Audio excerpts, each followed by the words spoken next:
안녕하세요. 성경에 대해서 한번 말씀드려보겠습니다. 성경은 하나님의 말씀이면서 동시에 사람의 글이다 이렇게 말하는 사람이 있어요. 맞아요. 하나님의 말씀이 하늘에서 떨어진 것도 아니고 사람이 썼죠. 그런데 한번 생각해 봅시다. 그 저자들이, 성경의 저자들이 자료를 확인하고 또 고증하고 열심히 해가지고 썼다 하더라도 하나님의 말씀은 완전하고 사람은 불완전하고, 그럼 어떻게 됩니까? 불완전한 사람이 썼으니 오류가 발생할 수 있고 또 틀릴 수 있고, 아무리 제가 열심히 했다 하더라도 그런 오류가 발생하잖아요. 그러면 어떻게 됩니까? 성경책은 하나님 말씀 믿을 수 없네? 이렇게 되는 거죠. 그래서 성경에서는 말하고 있지 않습니까? 모든 성경은 성령의 감화 감동으로 쓰여졌다고. 이 말씀이 중요한 거예요. 성령의 감화 감동. 그래서 제가 한번 성경 말씀을 비유로 한번 설명을 해보겠습니다. 옛날 구약 시대 때 아브람과 사라가 있었죠. 아브람 나이 90, 아브람 나이 100세, 사라 90. 이때 하나님께서 아들 이삭을 주십니다. 그런데 한번 생각해 봅시다. 아브라함이 100세면은 완전 씨가 말랐죠. 거의 사막이에요. 아기가 날 수 없는 상태잖아요. 그런데 하나님께서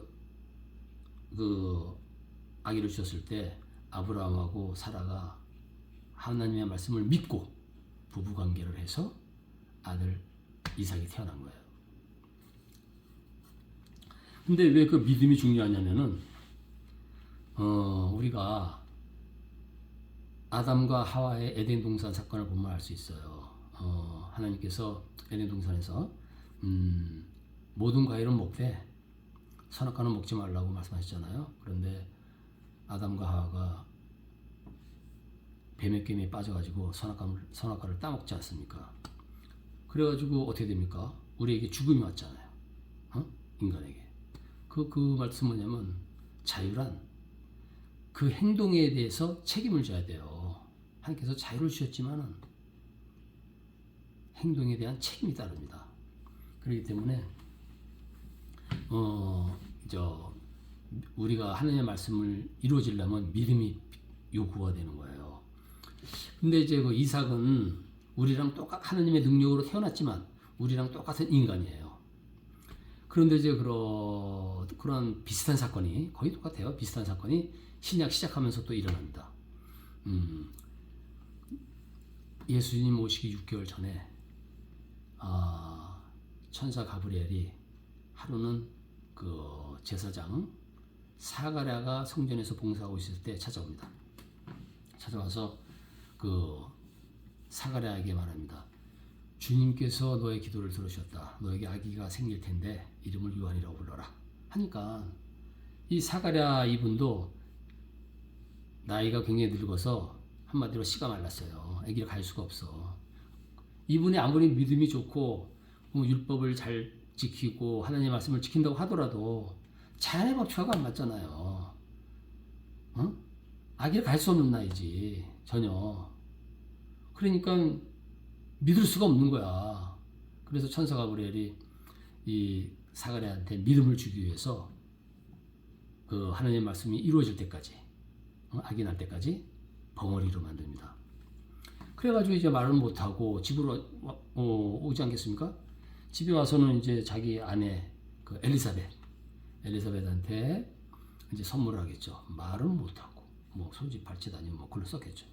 그랬더니 엘리사벳이야 당연히 자기 남편을 보고 믿을 수밖에 없죠. 그러니까 이 부부가 하나님의 말씀에 대한 믿음을 갖고 부부관계를 해서 아기를 임신하게 됩니다. 6개월이 됐을 때 다시 하나님께서는 천사 가브리엘을 시켜가지고 나사렛 동네에 있는 처녀 마리아를 찾아가게 합니다.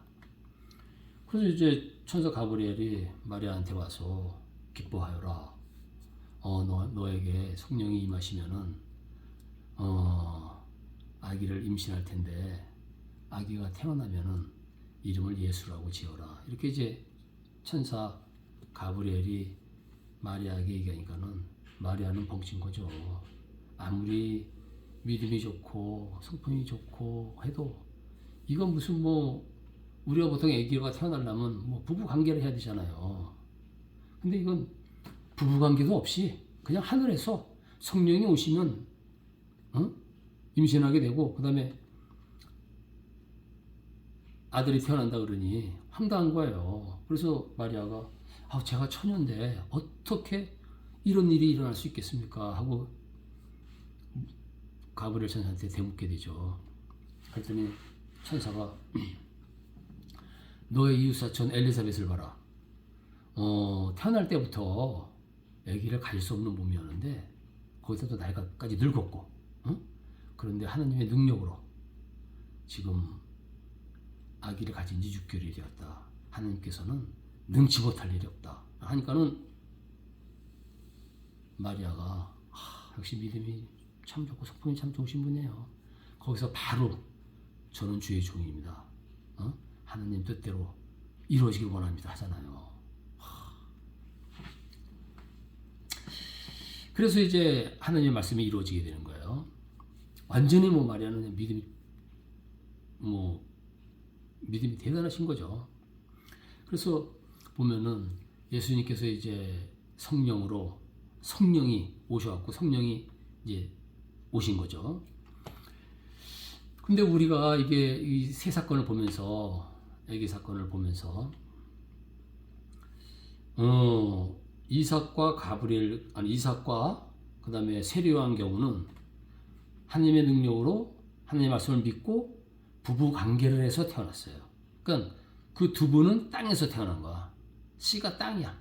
그런데 예수님은 부부 관계 없이 하늘에 계신 성령님이 오셔가지고 직접 태어나신 분이 예수님이에요. 하나님이시죠. 그런데 이 세 사건 다 세상의 지식인들이 이성과 합리적으로 이해가 됩니까? 안 되죠. 성경 말씀은 아무리 뭐 하버드 대학을 나왔던 서울대학교를 나왔던 그 머리로는 이해할 수가 없는 책이에요. 그 사람들 머리로는 다 허구죠. 하나님의 말씀은 믿고 그거를 받아들일 때 그게 인정이 되는 거예요. 사실이 되고. 그러나 세상 지식인들은 믿지 않죠. 그래서 이제 하루는 예수님께서 제자들에게 물어요. 세상 사람들이 나를 누구라고 하느냐 하니까 제자들이 이 어떤 사람은 세례 요한이라고 하고요. 어떤 사람은 엘리야라고 하고요.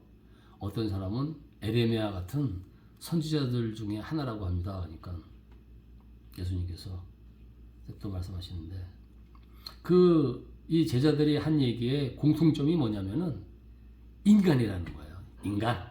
예수님은 인간이다. 이거를 얘기하는 거예요. 그래서 예수님께서 다시 제자들에게 묻습니다. 그럼 너희들은 나를 누구라고 생각하느냐? 물으시니까 뻔하죠. 제자들도 아직 성령님이 안 오셨는데 예수님을 뭐 선지자들 중에 하나, 뭐 인간으로 생각하겠지. 그런데 베드로가 주님은 그리스도시요 살아계신 하나님의 아들이십니다. 다 이렇게 얘기한 거야. 그러니까 예수님께서 너무 기뻐하셔가지고 왜? 예수님의 본 모습을 베드로가 얘기한 거거든요. 그러니까 예수께서 말씀하시잖아요. 너에게 알려주신 분은 사람이 아니고 하늘에 계신 내 아버지시다. 기쁘셔가지고. 그리고서는 바로 복음을 선포하시잖아요. 너는 반석이라. 반석이 베드로가 아니에요. 인간 베드로가 아니고 베드로가 방금 고백한 주님은 그리스도시요 살아계신 하나님의 아들이십니다. 예수님을 얘기하는 거예요. 그 반석 위에 바로 베드로가 방금 고백한 그 말씀의 반석 위에 내 교회를 세우리니 예수님의 교회를 세우겠다는 예수님의 교회를 세우리니 음부의 세력이 결코 이기지 못하리라. 사탄의 세력이 결코 이기지 못하리라. 못을 딱 박으신 거 아니에요. 그래서 우리는 이 말씀 때문에 희망을 갖고 힘을 얻게 되는 거예요. 요즘 교회를 보세요. 세상 사람들이 다 욕하잖아. 왜? 적그리스도형의 세력들이 교회를 꽉 잡아버린 거야. 적그리스도 영들이. 그래서 신부, 목사님들이 돈을 좋아하고 거짓말하고 성경은 막 지멋대로 막 만들어서 설교하고 성도들은 거기에 미혹돼서 또 그렇고 그렇게 겉으로 보이는 게 그렇게 보이는 거예요. 세상 사람들한테도 지탄을 받으니 이게 도대체 하나님의 교회인가 할 정도가 된 거죠. 물론 그게 적그리스도 영의 세력들 때문에 그렇게 교회가 변질된 거죠. 그런데 아까 조금 전에 말씀드렸듯이 예수님께서 말씀하셨잖아요. 음부의 세력이 결코 이기지 못하리라. 그 말씀이 맞는 게 교회가 달라졌어요. 이 새 언약 시대에는. 예수님께서 오셔서 성령을 보내주신 후에는 어떻게 되냐? 그거를 이제 새 언약의 시대엔 제사장 제도가 바뀌었어요. 뭐냐면 멜기세덱에 의한 제사장 제도예요. 이 새로운 제사장 제도에서는 대제사장이신 예수님 한 분. 죄송합니다. 저녁 식사해가지고 트름이 자꾸 나오네. 한 분. 그리고 예수님의 지체인 성도들이 다 제사장이에요. 왜 제사장이냐면은 우리는 예수님께서 십자가상에서 피를 흘리셔가지고 우리의 죄를 다 깨끗이 씻어주셨어요. 누구든지 예수님을 믿고 영접하면은 예수님께서 예수님의 보혈로 우리의 죄를 씻어주세요. 그 다음에 성령을 보내주십니다. 그래서 성령이 우리 안에 오셨기 때문에 지성소가 되는 거예요. 우리 몸이. 지성소라는 게 뭐냐면은 성전 안에서 제일 거룩한 곳, 하나님이 계시는 곳을 구약대 성전에서 지성소라 그래요. 그러니까 성령님이 오셨기 때문에 지성소가 되고 바로 우리가 자신이 성전이 된 거예요. 성전. 이게 달라진 거죠. 구약하고. 그래서 이 음부의 세력이 우리를 허물 수가 없어. 우리를 이길 수가 없어. 이제는 얘네들이 교회는 다 이렇게 망가뜨렸지만 그게 바뀐 거예요. 교회가 건물에서 사람으로 바뀐 거예요. 그래서 예수님께서 말씀하셨잖아요. 성령과 진리 안에서 교제를 하고 성령과 진리 안에서 찬양을 드리고 성령과 진리 안에서 예배를 드리는 사람들이 바로 교회고 그게 바로 교회 모임이에요. 시대가 바뀐 거예요. 그렇기 때문에 음부의 세력이 결코 이길 수가 없는 거야. 그러니까 이제 그 적그리스도 영의 세력들은 교회의 제사장 제도를 변절시키고 또 성경을 변절시키고 많은 교회 제도들을 성찬식이라든가 많은 걸 이걸 변절시켰겠죠. 그래서 그 변절시켜가지고 교회가 예수님을 섬겨야 되는데 나중에 적그리스도가 육화돼가지고 인간의 몸을 입고 오잖아요. 그때 적그리스도 섬기게 하려고 하는 거죠. 그러나 교회가 달라졌어요. 성령의 시대에는. 그래서 참 하나님께 감사를 드리는 거죠. 그리고 또 우리 기존 교회를 보면은 이게 구약 그 제도하고 비슷해요. 대제사장이신 예수님 한 분 계시고 그 다음에 제사장들, 목사님, 신부님들 그 다음에 평신도 있잖아요. 교회 안에. 그래서 이게 새 언약 이게 교회가 아니고 계속 이게 구약의 그 레위 그 제도하고 거의 비슷해요. 그대로 온 거야. 구약 시대 그대로 머무르는 거야. 현재 교회들이 예수님을 찬양한다고 하면서. 그러니까는 적그리스도 영의 세력들이 그냥 다 휘어잡는 거지. 자, 그래서 한번 이제 생각을 한번 해봅시다. 우리가 기도할 때 예수님께 기도할 때 인간 예수님 저를 도와주세요 이렇게 기도합니까? 아니잖아요. 예? 그리고 예수님을 뭐라고 부릅니까? 주 예수 그리스도시여 살아계신 하나님의 아들이시여 저를 불쌍히 여기서 이렇게 기도하지 않습니까? 하나님이시여 저를 도와주세요 하지 않습니까? 예? 우리가 마찬가지예요. 성경 말씀도. 세상 사람들은 성경 하나님의 말씀을 사람의 글이라고 하지만은 성령이 계시는 분들은 우리가 예수님을 인간이라고 하지 않고 하나님이라고 하듯이 성령의 감화 감동으로 쓰여졌기 때문에 성령의 글이 되는 거예요. 비록 사람이 썼지만, 비록 마리아의 몸을 통해서 오셨지만 똑같은 거예요.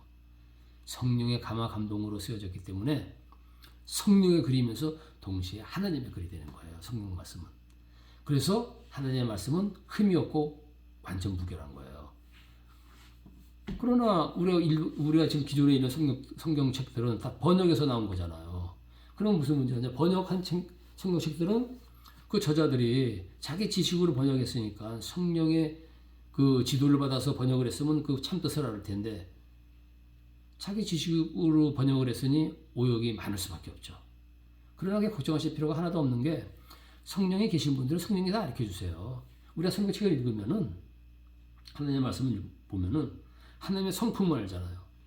그럼 하나님의 어떻게 말씀하시는지 우리가 알아요. 성품을 알기 때문에. 그래서 성경 말씀을 읽으면 이거 오역이네. 바로 우리가 성령께서 가르쳐 주신다. 그리고 또 우리가 한 가지 또 성경은 또 성경 책 자신이 바로 잡아요. 앞에서는 가령 예를 들어서 이 펜대를 볼펜으로 했다가 뒤에서는 이걸 연필로 말한다. 그러면 틀린 거죠. 그럼 우리가 문맥을 봐가지고 이건 이쪽은 잘못된 거구나 알 수가 있죠. 또 하나 예를 든다면은 또 이제 성경에서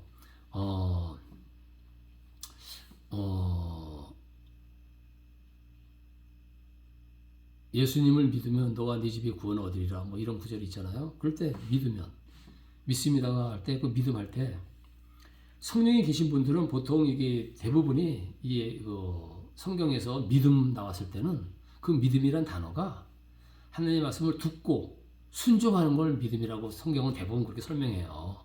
대부분이 그래요. 그래서 보면은 우리가 믿습니다. 이걸로 되는 게 아니고 하나님의 말씀을 듣고 순종해야 되는 거예요. 그런 거예요. 그게 또 왜 그러냐면은 이제 성경에 보면은 하나님께서 세상을 구원하시기 위해서 이스라엘을 선택하셨잖아요. 그러나 이스라엘의 모든 사람들이 부름을 받았지만 거기서 구원되는 사람은 몇 명 없어요. 왜? 하나님이 불렀을 때 하나님의 말씀을 따르는 자들만 구원되는 거예요. 왜? 하나님께서 자유의지를 주셨거든요. 내가 그 하나님 말씀을 따르지 않고 내 멋대로 가면은 그 사람은 죽음이에요. 교회에서도 마찬가지예요. 교회에서도 예수님을 믿고 따른다고 하면서 자기 의지가 하나님의 말씀을 지켜야 되는데 자기대로 나가면 다른 길로 가면은 그는 멸망의 길로 가는 거예요. 그래서 주님께서 주여 주여 하는 자마다 천국에 들어갈 것이 아니요 하나님의 말씀을 준행하는 자만이 천국에 들어가는 거예요. 하나님 나라에. 그 뜻은 뭐냐? 주님의 말씀을 듣고 따라야 되는 거예요. 그 자유의지를 하나님 쪽에 가 있어야지 그거를 자기 뜻대로 그냥 막 가버리면은 그 죽음의 길로 가게 되는 거죠. 오늘은 이만큼 하고요. 다음번에는 앞으로 일어날 일들, 요즘 막 전쟁도 일어나고 그러잖아요. 앞으로 일어날 일들을 성경을 비추어서 예수님 재림하실 때까지 그 사건과 과정들을 한번 설명해 보겠습니다. 감사합니다. 항상 주님께서 함께 하시기를 바랍니다.